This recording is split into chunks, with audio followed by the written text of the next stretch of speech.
detachment from the labor market, I think, reduces success rates for these low-income kids at these schools, not only because they have lower earnings maybe later in life if they're not picking the right fields of study, but if they're not well matched to the field of study, their completion rates are going to be lower. And there's been at least some indirect evidence that that's true.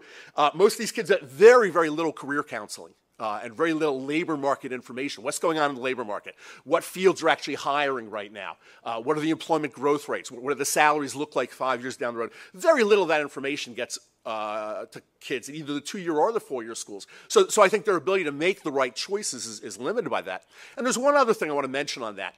The public institutions, the 2-year and the 4-year schools, even the private schools, have very little incentive to be responsive to the labor market in terms of what they provide kids to study. Everyone heard this anecdote during the recession. Lots of folks were going back to community colleges during the recession. The one thing everybody knew is that there's jobs in healthcare.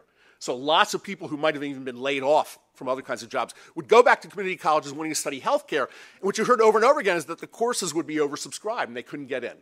And we know that that's an issue about why a lot of kids don't complete their programs at the less elite schools. Often the capacity constraints, they can't get in to the course they want to. And if you say to the college administrators, why don't you respond more to the market? Why don't you expand capacity in these health tech classes? So a lot of them are honest and say, you know, I get the same subsidy from the state no matter what my kids take, whether they're completing or not. Those things are expensive. The instructors are expensive. They're, in nursing and other areas, the equipment's expensive. We really can't afford to do that. So improving those incentives, I think, needs to be on the table as well.